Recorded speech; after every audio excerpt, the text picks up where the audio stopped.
onde nós fizemos uma transmissão direto da Arena Corinthians, o jogo estava sendo no Allianz, né, do camarote de um evento que estava tendo, mas com uma contribuição de uma câmera em bastidor, em vestiário de dentro do Allianz Parque, que é um negócio muito difícil, e ainda fazendo um trabalho de assessoria de imprensa, que é essa câmera exclusiva, fornecendo conteúdo para a Globo.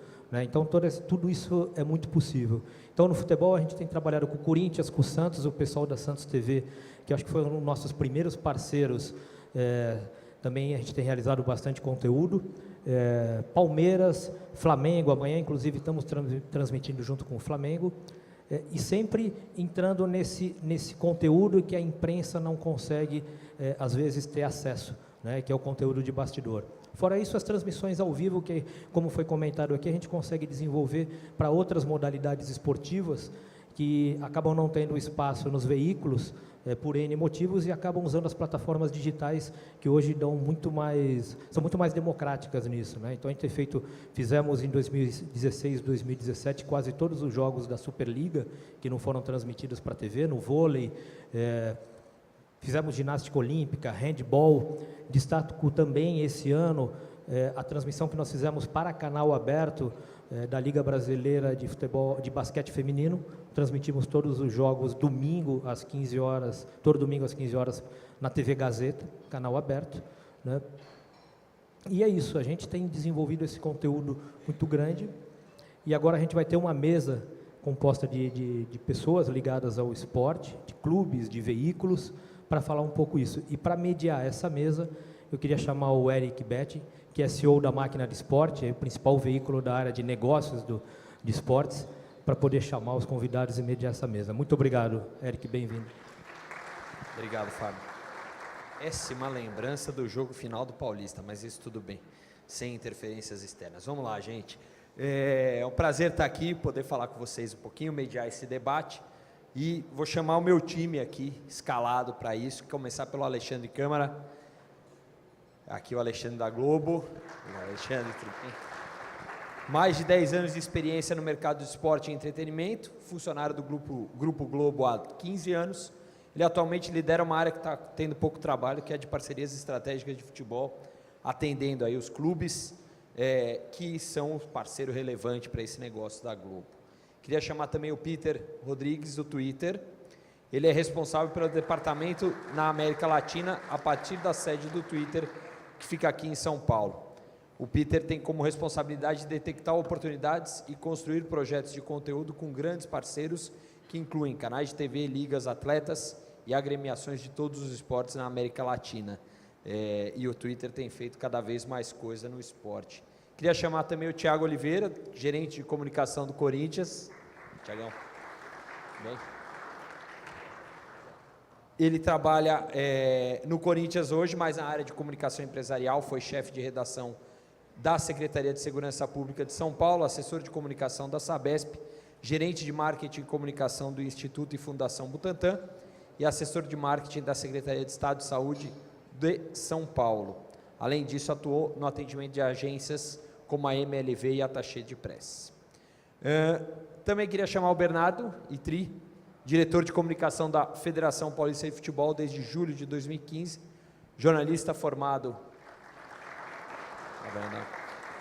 em comunicação social pela Universidade Mackenzie, trabalhou na Folha de São Paulo de 2010 a 2015, ele editava a extinta coluna Painel UFC, sendo premiado 2 vezes pelo jornal. O Bernardo hoje cuida da Federação Paulista de Futebol. E aqui também, por fim, o Guilherme Buzo. Cadê o Guilherme? Aqui, está aqui o Gui. Fala, Gui. Bem? Guilherme é jornalista e tem pós-graduação em marketing, ambos pela Universidade Metodista de São Paulo. Desde 2009, gerente de comunicação e marketing da Liga Nacional de Basquete, entidade que organiza o NB. Né?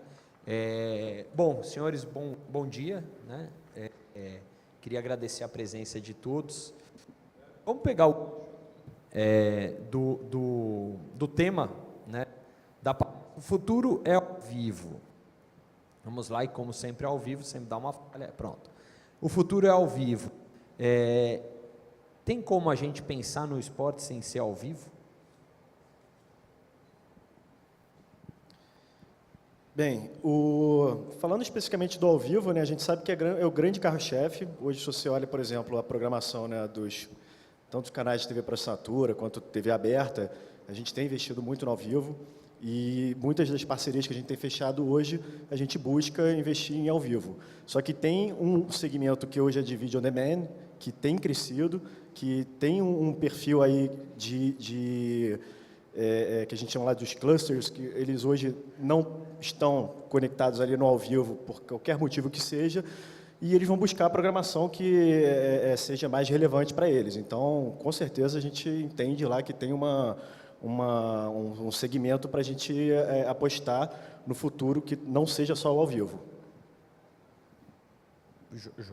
Pergunta está aberta a todos aí. Pode rodar. Boa tarde. Obrigado a todos aí pelo convite também. Obrigado, Eric. Eu acho que a gente tem conversado muito sobre isso, né? Nas nossas conversas, geralmente perguntam para a gente por que o esporte é tão forte no Twitter, especificamente estou falando da plataforma que eu represento.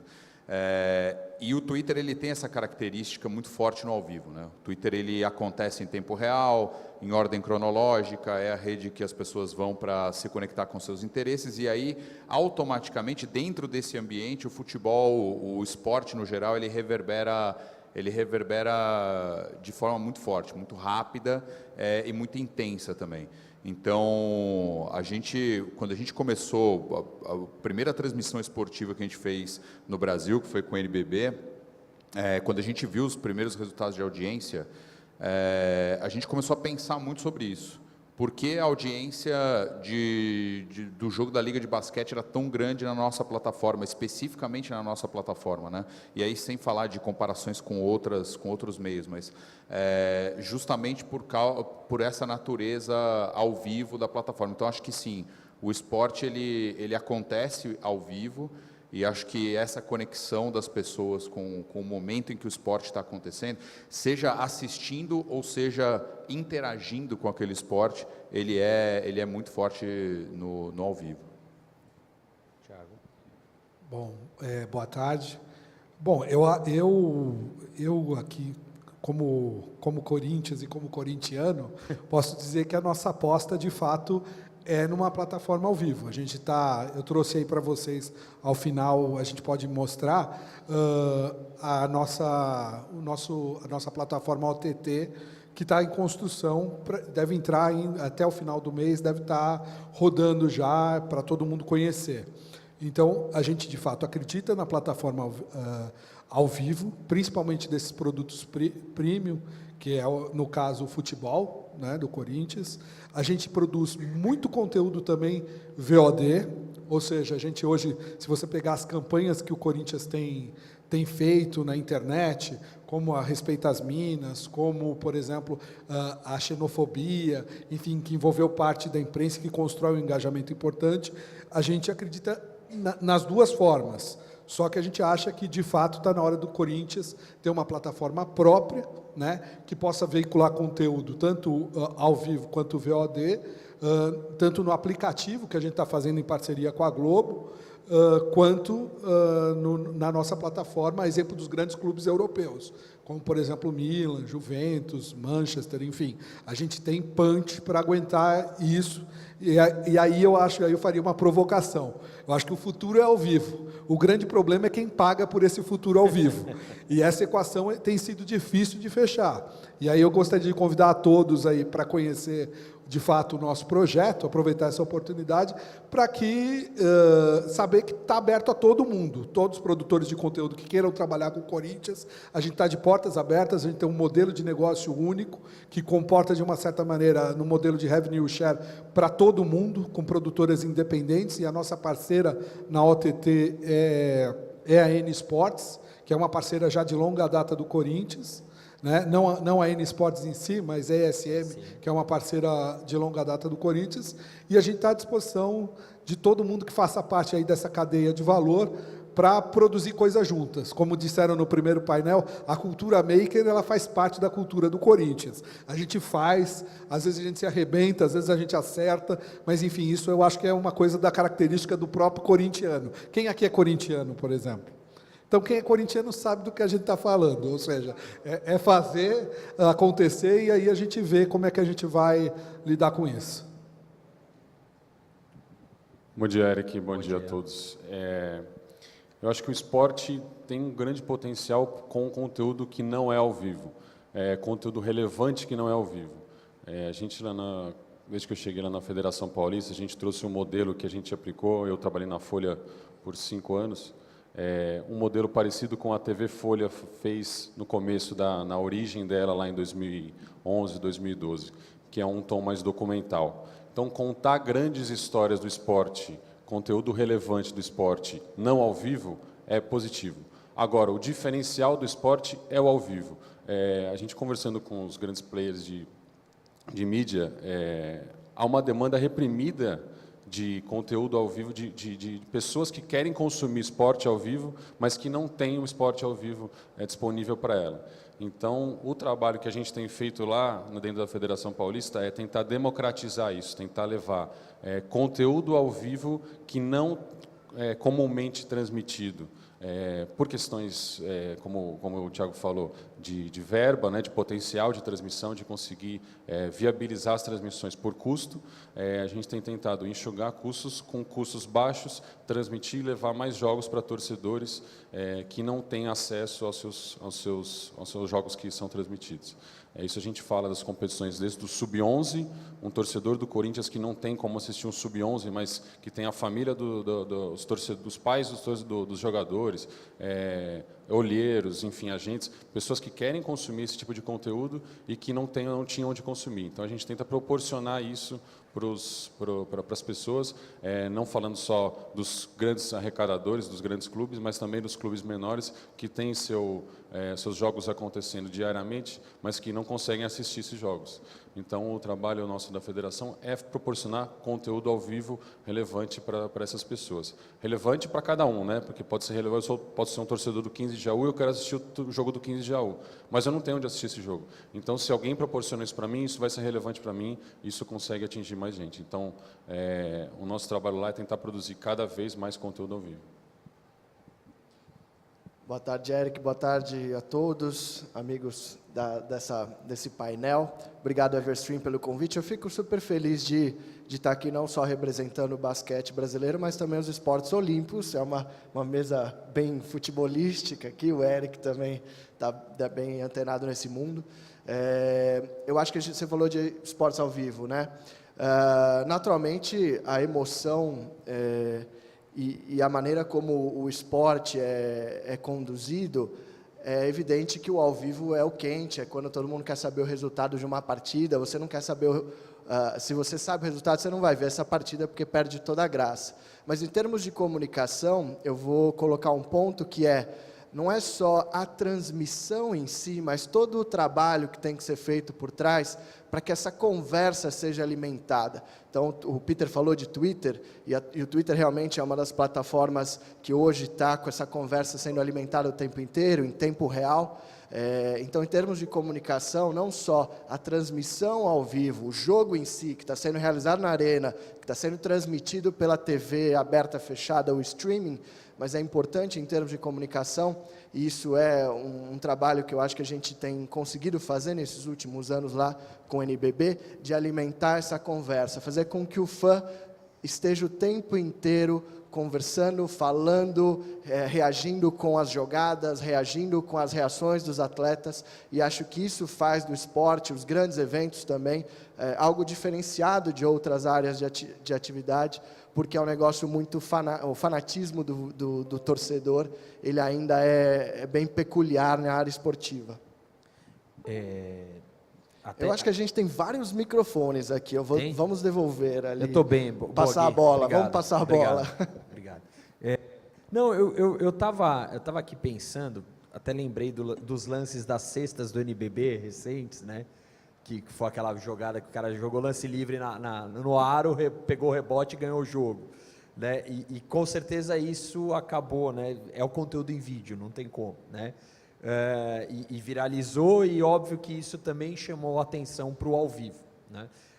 E eu queria aproveitar esse gancho e perguntar para o Alexandre especificamente, A Globo tem feito um trabalho muito grande de divulgação, né? Seja por meio do Cartola, seja por meio do própria plataforma. Hoje você vai no Now, por exemplo, tem um monte de vídeos, né, que suportam, vamos dizer, essa paixão do torcedor. Como é que o grupo enxerga esse trabalho, vindo pela frente um desafio no ano que vem, que não é ter exclusividade sobre o futebol como vinha há 20 anos e tudo mais? Como é que o grupo está se preparando para isso e de que forma esse conteúdo em vídeo acaba suportando uma transmissão depois ao vivo? Na verdade, eu vou dividir esse assunto em 3 tópicos. Tá? O primeiro é a questão da parceria que a gente tem hoje, não só com os clubes e as federações, e todos os stakeholders que estão aí nos esportes. A gente enxerga que juntos, a gente tem que... Muito se falou aqui hoje de narrativa, né? E a gente entende que é necessário, não só no futebol, muito mais no futebol, mas em outros esportes, começar a resgatar símbolos, personagens, quais são os valores, porque isso, no final das contas, vai contar uma história. Então, não adianta nada a gente ter um roteiro se todo o ecossistema não está favorecendo para a gente contar uma história e fazer com que o esporte seja tratado como entretenimento, como é o exemplo do NFL. Tá? O segundo ponto é com relação ao nosso futuro daqui para frente. A gente já está convivendo com a não exclusividade já de um tempo para cá, que é o compartilhamento de direitos, seja com uma ESPN, seja com uma Fox, a gente compra Libertadores da Fox e a gente tem uma ótima relação de parceria. Muito se fala por aí de que a Globo tá fazendo isso, aquilo com clubes, isso nunca existiu. Tanto é que a gente tem uma relação super harmoniosa com o esporte interativo, tá? Uma relação de negociação de direitos e uma negociação que a gente tem com os clubes. Então, isso não existe. Tá? E como que a gente vai tratar daqui para frente? A gente está apostando em outras plataformas também. Como o mercado está se investindo, desde um surgimento de uma Netflix, uma vinda do YouTube com um modelo de negócio, o que a gente está apostando daqui para frente são em modelos de negócio. A gente vai estar apostando sempre no que a gente adquire de direito, que a gente paga uma quantia de bilhões, a gente não vai pegar isso e jogar, por exemplo, numa plataforma aberta se a gente não tiver um modelo de negócio bem definido. A gente entende, sim, que as plataformas hoje de redes sociais têm um alcance gigantesco, mas eles têm, no nosso caso, a gente entende como um canal promocional, para a gente atingir o cara que está lá e vir para nossas plataformas consumir. Não sei se respondi, mas eu acho que... Claro. Deu para entender o ponto de onde que a gente quer chegar, né? Peter, o Twitter foi o primeiro aí, desbravador, quando transmitiu o NFL, faz 2 anos, né? Isso, 2016, isso. Né? E depois aqui no Brasil com o NBB em parceria. Por que houve essa mudança, vamos dizer assim, de comportamento, né? Veio o próprio Moments, enfim, passou a ser meio que o grande RSS que tinha no passado, está hoje concentrado no Twitter. E por que essa decisão de ir para a transmissão também de eventos esportivos? Bom, primeiro a gente observou o volume de conversa que existia na plataforma e de interação com assuntos no geral, não só os eventos esportivos. O esporte ele é o assunto de maior interesse dentro do Twitter, 80% dos nossos usuários são interessados em esporte. A gente vê não só durante transmissões que a gente faz, mas transmissões que estão na TV, por exemplo. Então, e não vou nem falar do futebol, porque acho que aí é um caso mais óbvio, né? Mas a gente estava até falando outro dia, eu e o Guilherme, NBB na Band estava a primeira posição dos Trending Topics no Twitter e era um jogo que estava sendo transmitido na Band, não no Twitter. Então, essa virada de chave para a gente foi quando a gente entendeu que, primeiro, o Twitter ele não é uma rede social, ele é uma rede de interesses. As pessoas estão lá, como você falou, para se conectar com esse grande RSS de notícias. Elas já estão falando sobre esporte. Então, por que não a gente trazer a experiência do consumo de esporte para essa mesma tela? O nosso objetivo não é concorrer com outras plataformas, principalmente não é concorrer com a TV. Inclusive, principalmente nos Estados Unidos, a gente tem muita parceria de transmissão com as TVs. A gente tem transmissão, por exemplo, de um programa exclusivo da NBA, que é feito com a Turner lá nos Estados Unidos. A gente acabou de anunciar recentemente, agora faz 3 semanas, uma parceria muito grande com o grupo Disney, com a ESPN. A gente vai ter uma edição específica do Sport Center feita para o Twitter. E em transmissões de jogos, efetivamente, eventos esportivos, a gente também trabalha muito próximo com as TVs. Simplesmente porque a gente acredita nesse poder de agregação e na melhor experiência para o usuário. Então, não se trata de dividir audiências, mas principalmente de entregar para aquele usuário a melhor experiência que ele pode ter naquela tela que é a que ele está naquele momento. Então, a gente não acredita, por exemplo, que a pessoa que está no Globoesporte.com, ela vai sair do Globoesporte.com para consumir alguma coisa no Twitter. E nem a pessoa que está no Twitter vai sair do Twitter para consumir alguma coisa no Globoesporte.com. Então, essa plataforma, ela tem que se conversar e ela tem que ser única. Tem que ser simultânea, né? Exatamente. Assim, e a gente conversa muito sobre isso também com todos os nossos parceiros, né? O perfil do Globoesporte.com, ou do NBB, ou do Corinthians no Twitter, ele não é do Twitter, né? Ele é do Corinthians. Então, a plataforma lá, o @Corinthians, que tem quase 6 milhões de followers, ele é uma plataforma do Corinthians, né? O Twitter não é proprietário daquilo. Então, a gente trabalha muito em parceria com todos eles para que a gente também consiga prover essa audiência e, principalmente, também trabalhar no modelo de negócio, que foi o que você falou de quem paga a conta, né? Hoje, o nosso modelo ele é pautado em publicidade, então a gente rentabiliza essas transmissões através de patrocínio. Então, aí é onde está o modelo de negócio que a gente pode explorar para enfim, viabilizar esse futuro, principalmente quando a gente fala dos esportes que não são os óbvios, né? Acho que todo mundo pensa no futebol, na Libertadores, na Champions League, mas tem muitas outras oportunidades além do futebol, que é o esporte que vem em primeiro lugar na mente das pessoas, né? E aí, obviamente, o basquete ele já tem um tamanho grande também, mas nos Estados Unidos a gente fez transmissão de basquete de high school lá, que não é nem universitário, é o de high school, e a gente teve 3 milhões de espectadores num jogo de basquete escolar, quer dizer, eu acho que essa oportunidade também de dar mais visibilidade para esses esportes que não tinham tanto espaço ou que não têm espaço na TV por conta de uma grade limitada, é onde a gente também pode trabalhar mais e explorar mais.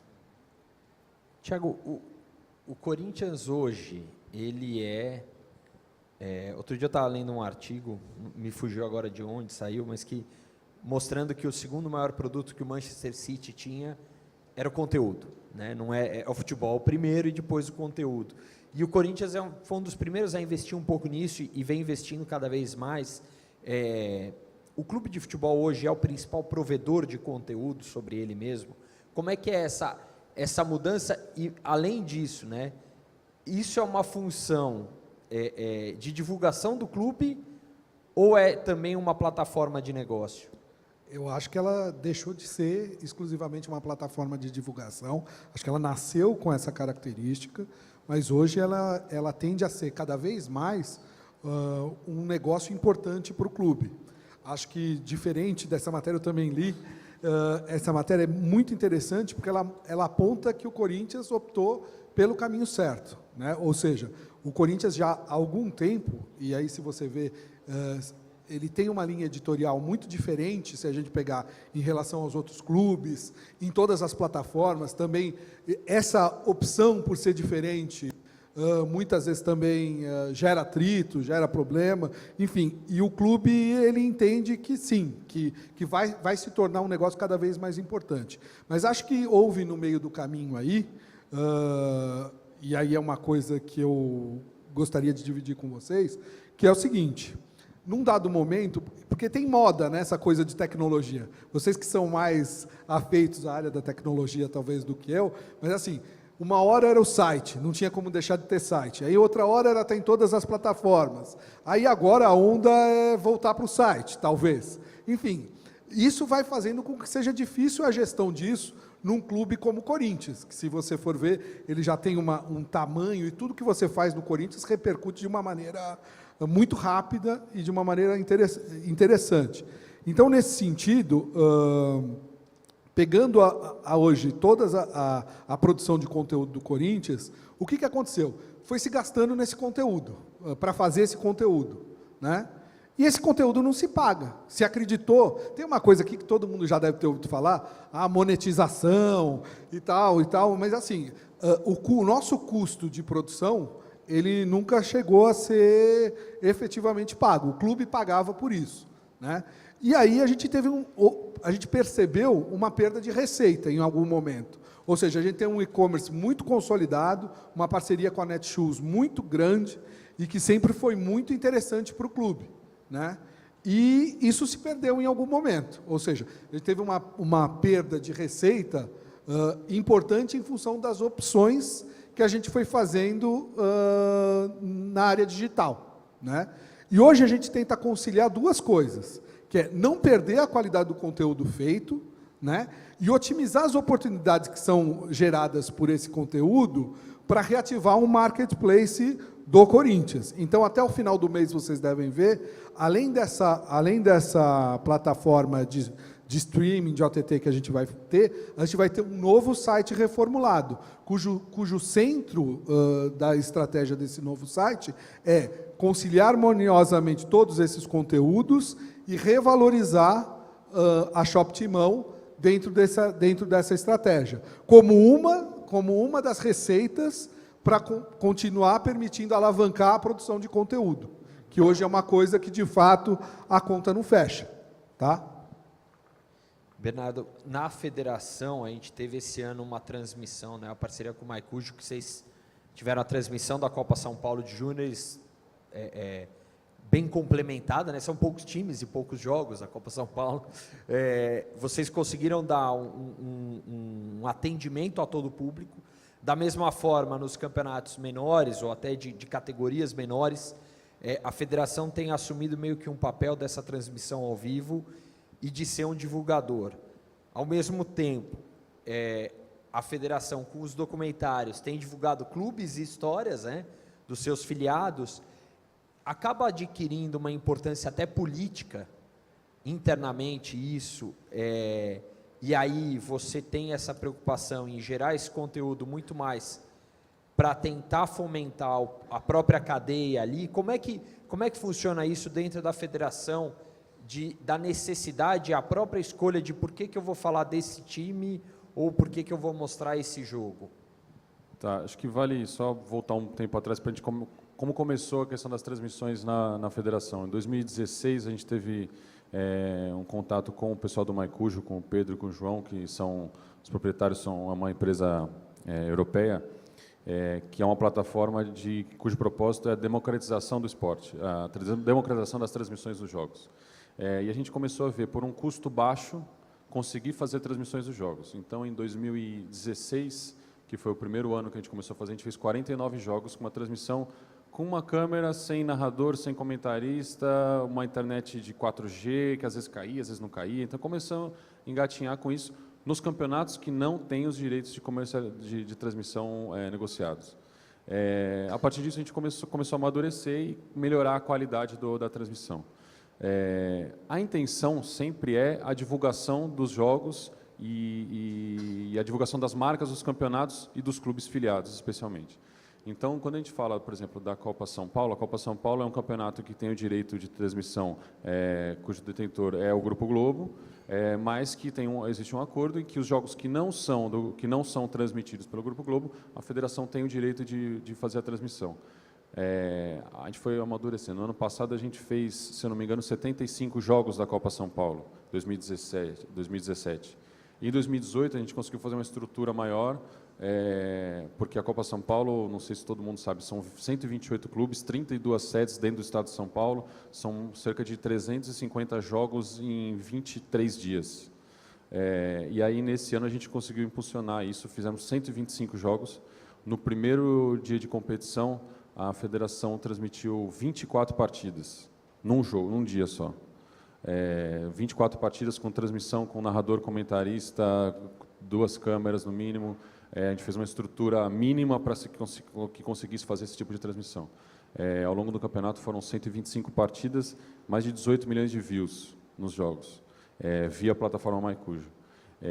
No ano passado também a gente conseguiu fazer uma parceria com o Facebook para fazer a transmissão dos jogos do Sub-20, em que Corinthians e Palmeiras, teve um jogo do Corinthians e Palmeiras que foi o nosso ápice, lá deu 4 milhões e meio de views. 15 mil pessoas simultâneas oscilando, em parceria com os clubes, tudo sempre em parceria com os clubes, né? A federação lá, a gente tem uma regra de ser a gestora das vontades dos clubes. O que os clubes decidem vai acontecer, e assim, a gente combina com os clubes. No ano passado o Thiago não estava lá, mas contato direto com o André, o clube compartilhava, o Palmeiras compartilhava, dava esse punch nas transmissões. Então a intenção sempre é a divulgação das marcas dos clubes, a divulgação das marcas dos campeonatos, para que a gente consiga ter um modelo que a federação, como eu tinha falado, a gente faz 4.000 jogos por ano. Dos 4.000 jogos, menos 10% são transmitidos nas TVs convencionais. A gente precisa democratizar isso, levar mais conteúdo para as pessoas. E é possível fazer isso. Obviamente, vai ter final de semana que tem 300 jogos acontecendo. É impossível, humanamente impossível conseguir fazer isso e financeiramente impossível conseguir gerar todo esse tipo de conteúdo. Mas o fato é, temos conteúdo relevante, a gente pode potencializar a marca dos clubes, as marcas dos campeonatos e levar esse conteúdo para os torcedores. A intenção secundária das marcas é também criar uma relação da federação com os torcedores. A federação sempre teve um papel coadjuvante, né? Sempre deixando o contato dos torcedores direto com os clubes. A intenção nossa também é se aproximar dos torcedores e fazer com que a federação se torne um provedor de informação e de conteúdo relevante para os torcedores. Guilherme, o NBB acho que foi o primeiro a investir, vamos dizer assim, nas transmissões próprias, né? Ainda com TV web e tudo mais. Como hoje se distribui esse negócio, transmissão do basquete, e como vocês têm ganho, têm monetizado, não monetizado, mas como vocês têm capitalizado em cima disso, não no sentido de dinheiro, mas mesmo de marca, de atrair parceiros e tudo mais. Como é que tem funcionado isso? Foi um processo, né, Eric? A gente, se você pensar o NBB em 2008, quando foi a criação da Liga, esse ano a gente completa 10 anos de NBB, foi um processo, o basquete foi ganhando corpo, eu acho que foi ganhando credibilidade, recuperando a credibilidade,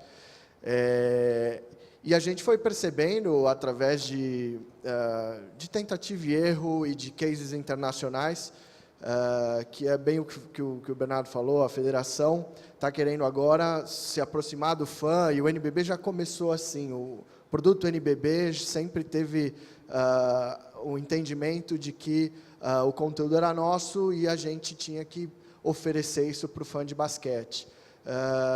Fizemos a primeira experiência em 2014, transmissões ao vivo na web.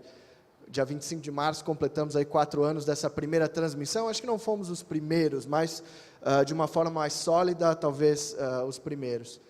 E de lá para cá, a gente foi percebendo que produzir o próprio conteúdo, transmitir esse jogo ao vivo, nos possibilitaria uma série de coisas, como, por exemplo, receber esse sinal, produzir nossos próprios highlights e disponibilizar isso rapidamente nas mídias sociais.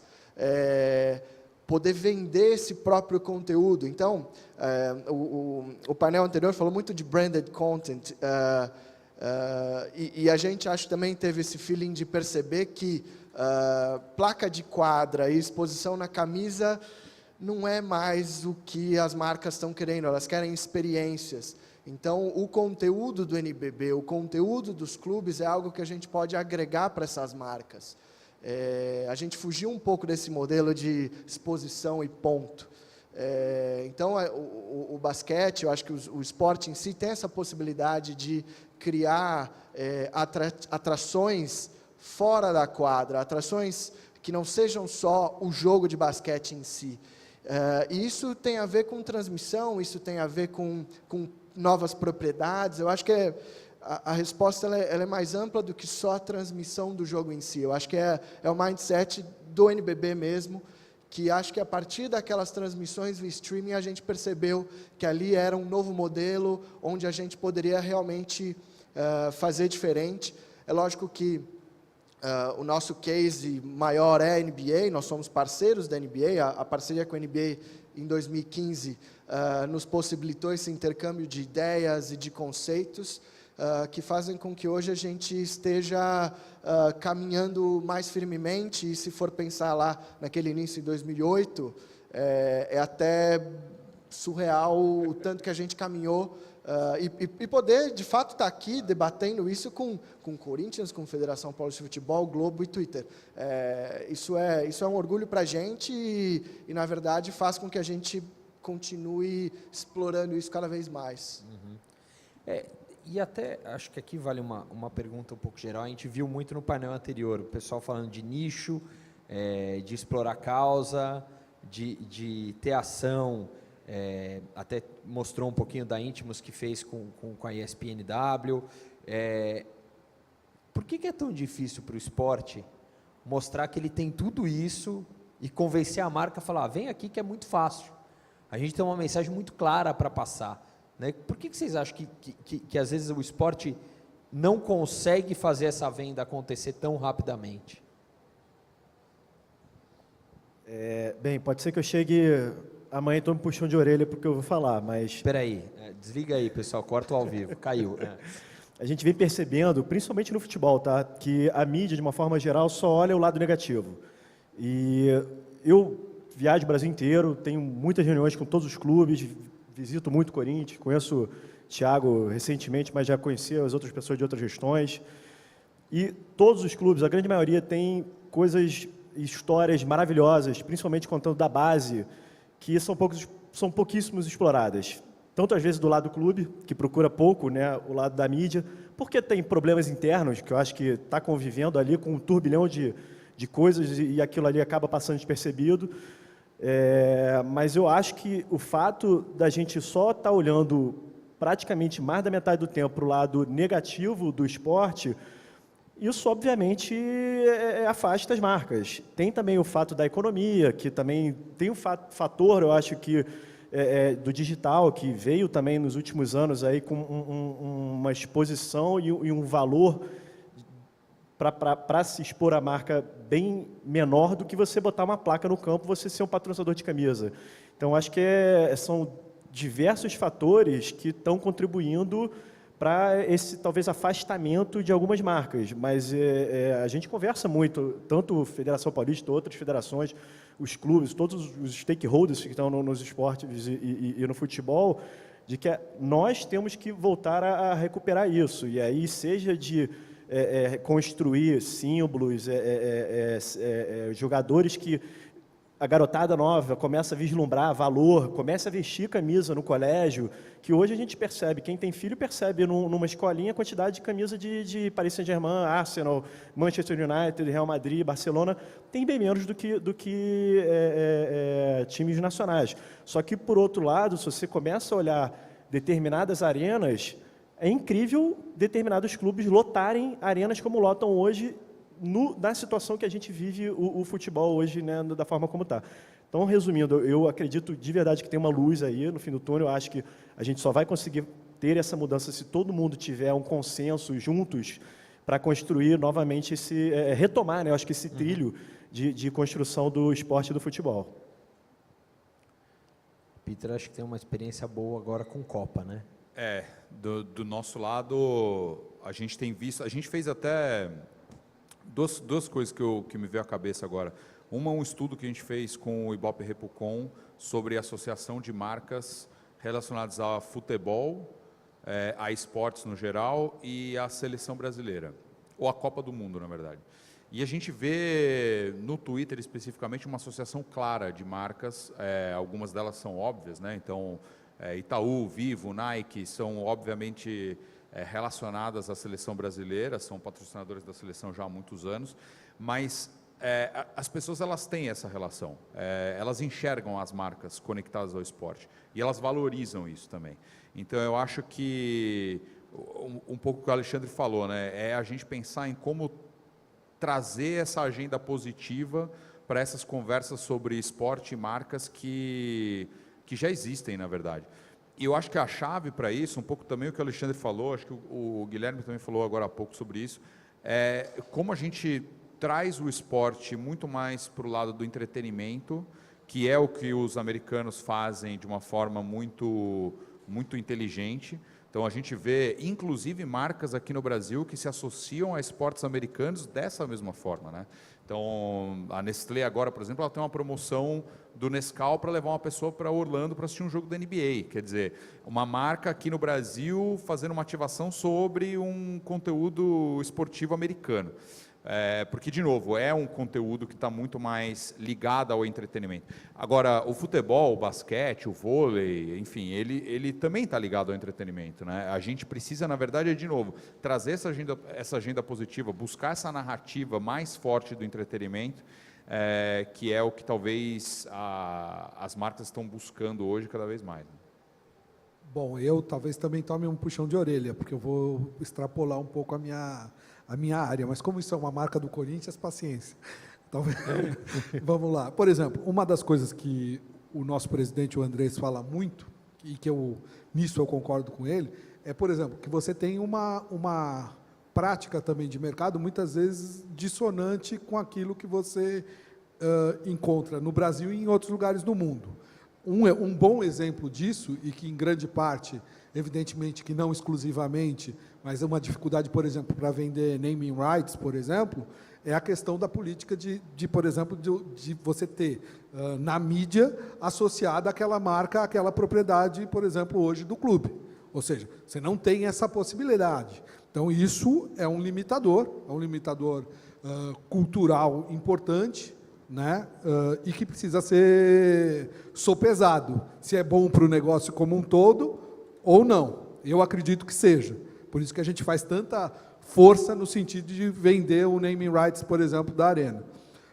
Outra coisa são formatos que a gente tem testado e que eu gostaria de falar deles, que, por exemplo, muito se falou aqui de multitelas, muito se falou também de branded content, e eu acho que isso é uma coisa que o Corinthians tem feito. A gente se associou, por exemplo, com um canal chamado Canal Vilinha. Quem é corintiano, quem é do meio do futebol, conhece eles fazem paródias e tudo mais. Hoje eles produzem 3 conteúdos para a gente. Eles fazem a transmissão da narração do futebol ao vivo, que a gente não pode transmitir em função dos direitos, e isso tem gerado um engajamento muito interessante para a gente. Né? Eles fazem o Top 5 e fazem também um jornal semanal, que a gente está começando a fazer essa parceria. Então, esses novos formatos, com novas caras, com novos atores mais familiarizados a isso, possibilitam, sim, que marcas que até então talvez jamais pensassem em coexistir no mesmo ambiente do futebol e das grandes marcas com as quais um clube como o Corinthians está associado, vejam ali uma oportunidade. E a gente quer buscar, de novo, esses parceiros, sim, para viabilizar essa produção de conteúdo. Né?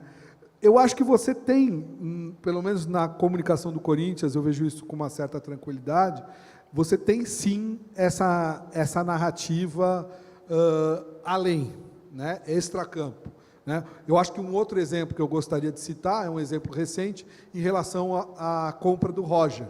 Né? A gente fez um vídeo super emocionante que me arrepia. Ele tem uma filha deficiente visual e a gente contou através de uma carta para ela, escrita em braille, com o maior carinho, como é que isso, enfim, que o pai dela estaria jogando conosco. Agora, aí se encerra? Isso é só um conteúdo? Não se encerra. A gente está estudando como é que a gente viabiliza audiodescrição dos nossos jogos. São 38 jogos. E é um trabalho hercúleo, que a gente não fazia ideia quando a gente entrou, mas que a gente vai entregar, de alguma forma.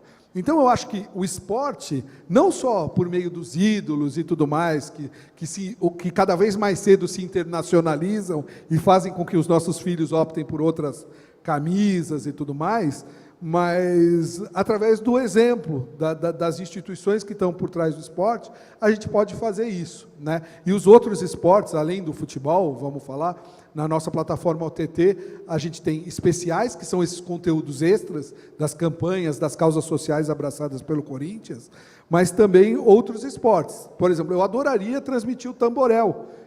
Eventualmente, tem alguém que tenha um contato muito próximo com o Tamborel e que saiba como viabilizar uma parceria com ele. E o Corinthians vai estar de portas abertas para transmitir o Tamborel do clube. entendeu? Que é uma modalidade bem pouco conhecida, mas que está aberta. E eu não posso ir atrás de tudo. Eu não tenho condições, eu não tenho perna de ir atrás de tudo. Daí chamar o mercado, e esse convite é importante nesse tipo de espaço, para que nos ajude a viabilizar esse tipo de coisa. Eu acho que não é uma exclusividade do esporte a dificuldade dos produtores de conteúdo no meio digital ter retorno. Pelos veículos por onde eu passei, pelas experiências que eu tenho conversando com as pessoas que são de produtores de cultura, de veículos femininos, enfim, é um trabalho árduo de você conseguir ter retorno com as marcas simplesmente pelo meio digital. Mas falando especificamente pelo esporte, vamos falando de ao vivo, que é o tema nosso aqui, eu acho que é uma coisa muito recente. Acho que a NBB é um case de sucesso para a gente do que ela consegue fazer, porque ela tem grandes parceiros por trás ali. Mas como o Thiago falou, a gente tem uma grande dificuldade. Acho que é como por ser um fato tão novo, né, o streaming. Pegando o caso da federação, 2016 a gente tem 49 jogos. Não significa absolutamente nada para o mercado publicitário. Em 2017 a gente constrói uma primeira parceria com um grande player que é o Facebook, com o Maicujo, que a gente já tinha uma parceria. Em 2018 a gente reconstrói isso, aumentando a nossa visibilidade. Até de 2017 a gente transmitiu 315 jogos, 2018 a gente transmitiu já 329, e a gente está em maio. Nossa expectativa é dobrar esse número aí, pelo menos até o final do ano. Então, assim, a gente está criando corpo para chegar para o mercado e falar assim, olha só, o que está acontecendo aqui é relevante, ele é um conteúdo de qualidade, ele é um conteúdo que tem público assistindo e vai continuar a ter público assistindo de maneira crescente. A partir daí, eu acho que daí a gente vai conseguir ganhar fôlego.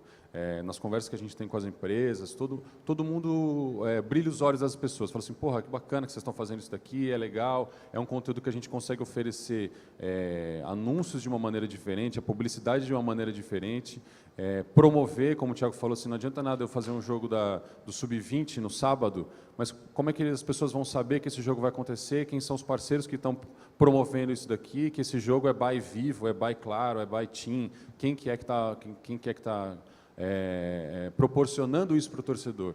Então, a gente está construindo o corpo, né? Eu acho que agora a gente tem corpo para chegar e bater na porta das pessoas e falar assim, olha só, o que está acontecendo é relevante. O Corinthians fez no ano passado os pré-jogos, né? Antes dos jogos, uma coisa que começou a fazer. Vai começar a trazer gente, vai começar a trazer ativação.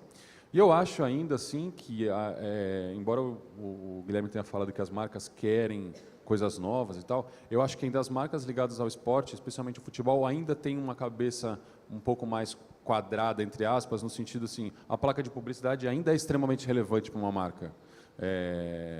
Um anúncio na camisa do árbitro ainda é extremamente relevante para a marca, né? Até porque ele, às vezes, tem receio de se associar a um clube especificamente, né? Também tem essa. E aí o Peter falou a questão do Ibope Repucon. A gente consegue trazer retornos do Ibope Repucon mais consolidados e mais claros com propriedades convencionais. Com as propriedades novas, ainda é difícil você mensurar e falar assim, ó, qual o retorno que você está tendo. Então, acho que é um caminho que vai se construindo aí a partir de agora, com tudo que vem acontecendo fora do país, com Twitter, com Amazon, com Facebook chegando, vai ter um retorno maior para que a gente consiga mensurar e oferecer para as marcas de uma melhor maneira. Nesse tema? O Bernardo tem total razão. Eu não estou falando que placa de publicidade ou camisa é antiquada ou coisa do tipo, pelo contrário, ainda é o que dá mais retorno, mas a gente percebeu que grandes projetos que englobam muito mais coisa é o que tem atraído, de fato, marcas para estarem com a gente. Vou dar um case rápido que a gente fez com o McDonald's no Jogo das Estrelas. O McDonald's não precisa, sinceramente, de exposição somente. Eu acho que eles já são uma marca bem conhecida. Mas eles se associaram a gente no Jogo das Estrelas porque nós criamos uma história que se uma das equipes fizesse 100 pontos na partida, o ginásio inteiro ia ganhar Big Mac. Esse foi o case que a gente criou e essa história foi, na verdade, acho que todo mundo que foi no Jogo das Estrelas que me encontra fala, já fui comer meu Big Mac. Ficou marcante, mais do que o M ali na quadra. Então, é nesse sentido que eu falo. E acho que todos deram ótimos exemplos e nesse sentido das marcas se associarem, mas eu acho que acho que uma das grandes viradas que aconteceu nesses últimos tempos em relação às entidades esportivas principalmente, não vou entrar em outras esferas, vou falar de esporte somente, é que a possibilidade da gente ter o nosso próprio canal nas mídias sociais, os nossos portais, né, você falou de voltar ao site, né, isso nos permitiu que a gente vendesse o nosso próprio conteúdo. Antes a gente precisava de um interlocutor. Eu brinco lá na Liga que quando eu entrei na Liga em 2009, eu entrei para ser assessor de imprensa, ponto. Eu precisava simplesmente vender pauta para os veículos. Isso ainda existe, é fundamental. A gente tem um parceiro de mídia fortíssimo desde o começo, o Grupo Globo, com Sport TV, Globo e Globoesporte.com, são fundamentais nesse processo. Só que não é só isso mais. Hoje a gente, além de assessoria de imprensa, a gente tem que ter uma conta super ativa no Instagram, uma conta extremamente ativa no Twitter, jogo a jogo, o tempo inteiro, trabalhar bem conteúdos específicos no Facebook, ter o nosso canal no YouTube, ter o nosso site, ou seja, não é mais assessoria de imprensa somente. A gente tem que ter todo um trabalho de comunicação 360 multiplataformas, aliado ao trabalho de marketing comercial, porque esse é o cara, no caso, o Álvaro Cota, que é o nosso gerente de comercial e marketing, que é o cara que vai para o mercado vender nossas próprias propriedades. E eu acho que isso é o grande diferencial e que tem sido uma oportunidade incrível para todos nós. A gente falou aqui inúmeras ações e possibilidades que fazem com que a gente hoje tenha propriedades mais interessantes e façam com que a gente traga marcas que estão dispostas a pagar um pouco menos, talvez, do que colocar uma marca na camisa do Corinthians, que é um preço muito mais alto. Então, você consegue atrair outras marcas para que venha para o esporte, e acho que isso tem sido cada vez mais comum. Tem um portal chamado Máquina do Esporte. Conheço. Sabe, Eric? Sim. Vira e mexe, ele dá umas histórias legais ali com uns cases diferentes, e isso serve de estímulo para todos nós. Obrigado pela promoção. É seu? É seu? Ah, que legal. E aí eu quero tentar fazer uma provocação, acho que a gente tem que encerrar aqui pelo horário que eu vejo aqui. O futuro é ao vivo, sem dúvida nenhuma, eu diria que até o presente é ao vivo. Como é que vai ser, se a gente pode prever, essa distribuição de conteúdo de esporte no nosso mundo multitela, né? Não dá para dizer 2 telas, 3 telas, 5 telas, enfim. Como é que a gente pode vislumbrar esse futuro? Já tem um tempo, na verdade, que a gente parou de falar televisão, lá internamente dentro do grupo, porque a gente não transmite mais um jogo ou qualquer transmissão ao vivo pensando só na televisão. Isso está disponível hoje num tablet, no smartphone, no notebook. Então, assim, com relação à plataforma, a gente já conseguiu evoluir. Eu acho que o próximo passo, eu acho que o grande desafio de todo mundo que trabalha com conteúdo, é de que forma que você vai fazer o conteúdo pensado para a plataforma. Eu acho que esse é o grande desafio. Você olha para uma NBA, que eu acho que é o grande case, quantidade de câmeras que os caras têm lá, feitas para cada plataforma, eu acredito de verdade que esse é o nosso futuro. Tem outros cases, por exemplo, uma ATP. A ATP tem um aplicativo que você consegue ver a câmera da cadeira 2 na fileira A, você consegue assistir o jogo ali, por um celular. Então, eu acho que o grande desafio vai ser de que forma cada produtor de conteúdo, e eu me coloco no lugar de produtor de conteúdo, que eu trabalho numa empresa de produção de conteúdo, como é que a gente vai conseguir produzir conteúdo para determinada plataforma, cada device que seja, porque no final das contas você quer assistir a melhor experiência. Não necessariamente vai ser na TV, pode ser uma mega, no futuro, um holograma, não sei como é que vai ser, mas... Lente de contato, enfim. Exatamente, a plataforma que eu acho que vai ser o grande desafio, como é que a gente produz conteúdo para aquela plataforma, para a linguagem daquela plataforma, para o público que está assistindo aquela plataforma, porque a gente hoje tem muitos jovens no YouTube, tem pessoas de outras idades na televisão, TV por assinatura é um outro nicho, e o grande desafio é de que forma você vai falar com aquela linguagem. A gente já teve casos, por exemplo, de pegar a gente que hoje está no digital e jogar para dentro da TV e não funciona, que são públicos diferentes. Não adianta a gente querer pegar um cara que está no YouTube e botar lá dentro da TV, que o cara vai vestir o crachá Globo E o cara não vai performar como ele performava no YouTube. Isso é fato. Então, e a mesma coisa, não adianta pegar um cara que já tem um histórico na TV, que construiu uma imagem, todo um público lá na TV e botar no YouTube, pode ser que funcione, pode ser, mas eu apostaria que dificilmente ele vai performar. Eu acho que tudo vai ser de que forma a gente, daqui para frente, a gente vai conseguir construir linguagem e produção de conteúdo para cada plataforma que a gente vai distribuir o nosso conteúdo, o nosso portfólio, né? Eu queria só complementar, porque concordo 100% com o que o Alexandre falou.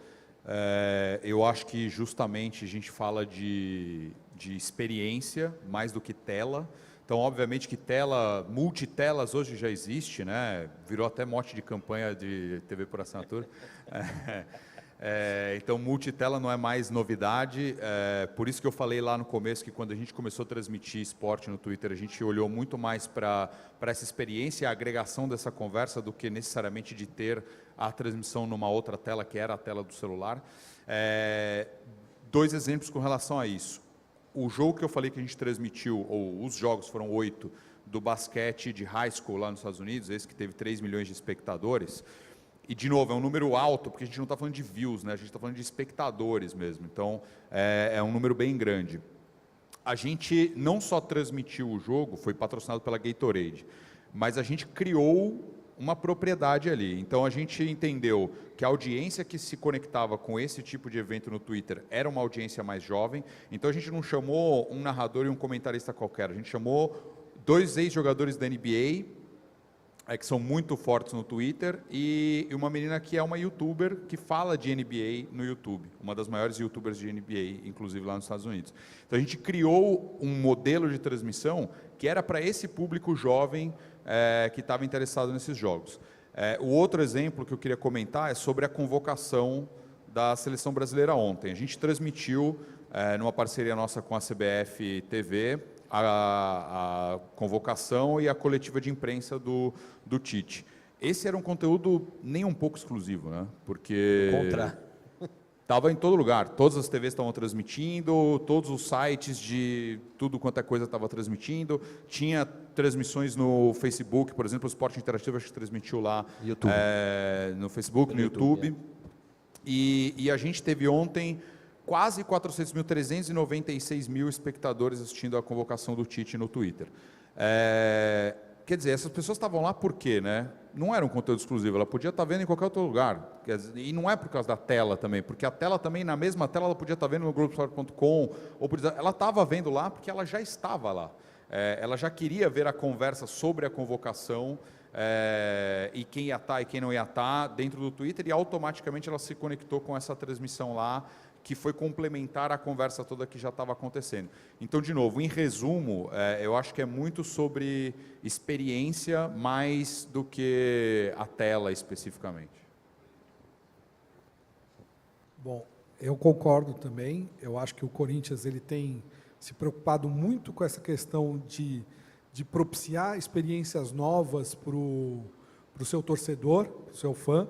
E isso passa por uma série de coisas no caso de um clube do tamanho do Corinthians. Isso passa pela questão de como a Arena Corinthians hoje recepciona seus torcedores, né, pela diversidade desse público dentro desse espaço, o tipo de ativações de marcas dentro desse estádio e o objetivo que elas têm, e o diálogo que se estabelece nas diferentes plataformas. Eu acho que o desafio é definir um critério editorial inteligente que chegue ao máximo da eficiência em cada uma dessas plataformas. Seja ela uma plataforma proprietária, como o Corinthians está investindo agora na OTT em parceria com a N Sports, seja ela no Facebook, no Twitter, enfim. O tempo, eu acredito que isso foi construído e grande parte da equipe das gestões passadas continua hoje na atual equipe de comunicação responsável pela produção do conteúdo, e eu acho um trabalho fantástico que é feito, é justamente numa estrutura como o clube, por exemplo, fazer com que não se perca, essas pessoas não se percam a cada gestão, esse histórico não se perca a cada gestão, o que é um desafio imenso. Eu vim de assessoria de imprensa também, né, e da área pública, e, via de regra, isso acontecia a cada troca de gestão. Acho que a ideia é tentar fazer com que essa equipe, esse histórico e essa inteligência, esse melhor critério, se estabeleçam em todas. O Corinthians, se vocês observarem, a gente tem adotado hoje uma política das melhores práticas possíveis na internet.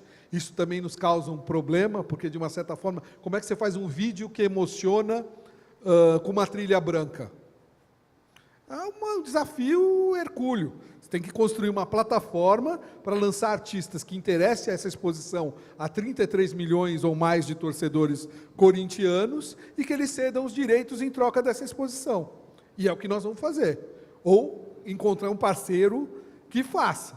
Mas fazer diferente, de fato, é um pouco do DNA do Corinthians e acho que passa por isso, ou seja, descobrir qual é o máximo da comunicação eficiente em cada uma dessas plataformas e trabalhar no máximo, como um atleta de alto desempenho. Eu acho que, como vai ser daqui para frente, a gente não sabe, né? Mas a gente vê sinais claros do que está acontecendo. A TV Globo, o Câmara sabe, o Agostinho, eu tenho uma mudança no modelo de transmissão do que como eles estão produzindo uma transmissão. Se a TV Globo, que a TV Globo está mexendo no modelo de transmissão dela, justamente para ter mais público, para conseguir cativar mais gente, é um sinal bem claro disso. Eu acho que o Peter também falou a gente tem a forma e o conteúdo do que a gente faz, não é uma forma e conteúdo convencional, não é a forma e conteúdo que a gente vê pela televisão. Vou dar dois exemplos bestas aqui que a gente fez fazendo a transmissão via Facebook no ano passado com a Everstream, a gente notou. Primeira coisa, onde a gente assiste o placar do jogo numa transmissão ao vivo, no canto esquerdo superior da tela. Na tela do celular ele não funciona, no caso do Facebook, por exemplo, o live fica piscando do lado esquerdo em cima. Então a gente já tem que trocar para o lado direito aquilo ali. Então o primeiro jogo foi um desastre, porque o primeiro jogo a gente colocou do lado esquerdo, não aparecia o placar, ninguém sabia o que estava acontecendo e ficava comentando lá. Segundo ponto, a câmera, a câmera 1, que a gente chama câmera aberta de transmissão, é uma câmera bem mais distante do campo. Uma câmera distante do campo, 90% das pessoas estão assistindo no celular. O cara vai ver um monte de pontinho ali que está acontecendo, vai ver uma bolinha rolando para lá e para cá. Então a gente tem que mexer nesse campo, a gente aproximar um pouco a câmera. Enfim, detalhes de transmissão, do formato que a gente precisa alterar e do conteúdo também. Não adianta colocar um narrador com uma voz grave e que fala bordões clássicos numa transmissão no online, que não é uma coisa que vai cativar tanto o torcedor como poderia cativar uma transmissão convencional, uma transmissão mais, digamos, moderna. Então, por exemplo, a gente trouxe narradores com uma linguagem mais jovem que fique interagindo, porque a rede social proporciona que você consiga interagir muito mais, então o cara está assistindo e está comentando ao mesmo tempo. Ele não precisa sair da plataforma dele que ele está assistindo e ir para uma outra para comentar. A interação, colocamos uma comentarista com 25 anos, mulher, para tentar trazer um público diferente, tentar com uma visão extremamente interessante sobre o jogo, ao mesmo tempo contemplando ex-jogadores, trazendo, no Corinthians e Palmeiras, tinha o César Sampaio e o Vladimir, jogadores mais antigos que trazem uma outra experiência. Então, assim, tentar adaptar a forma e o conteúdo para essas novas plataformas que estão surgindo. Isso eu falo tanto do que a gente produz no conteúdo convencional, no conteúdo federação no digital, mas como a TV Globo vai transmitir, com certeza está mexendo no formato para o Premier Play, que vai ser as pessoas que assistem lá. Acho que todos nós temos que reavaliar esse tipo de situação para que a gente não perca e o nosso público não envelheça e vá morrendo naturalmente, né? Todo mundo vai morrer.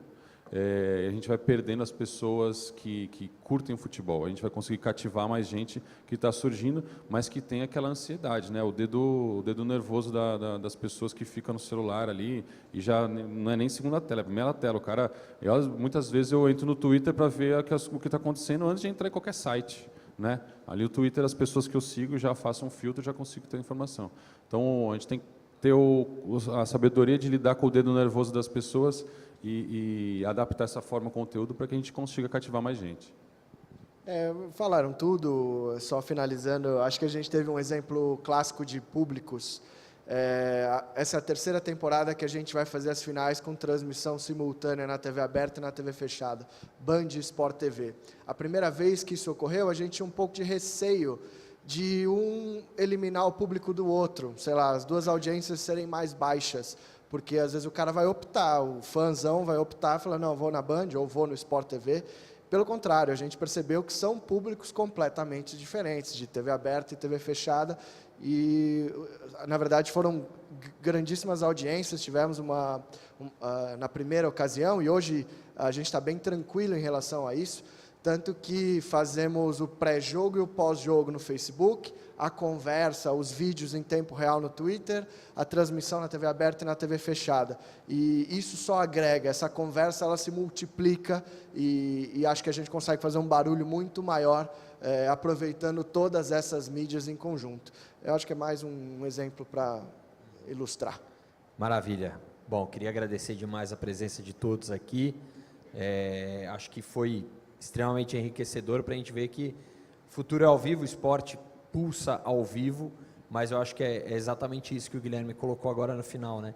Tudo se sustenta, né? E tudo promove mais, e aí hoje a gente tem condição de ver onde a gente quiser, né? Não é mais na TV, é na TV via celular, é na TV via Smart TV, o que quer que seja, a gente vai acompanhar.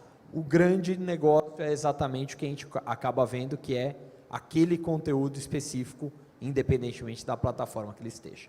Obrigado a todos.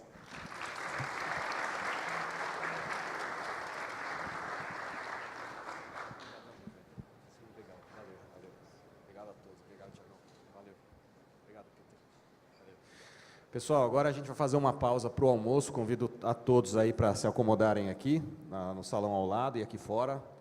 E depois do almoço a gente volta com mais 3 mesas. Uma mesa inicial sobre entretenimento ao vivo, depois a gente tem live marketing e por último vamos falar de distribuição, um pouco mais de tecnologia. Obrigado aí por hora.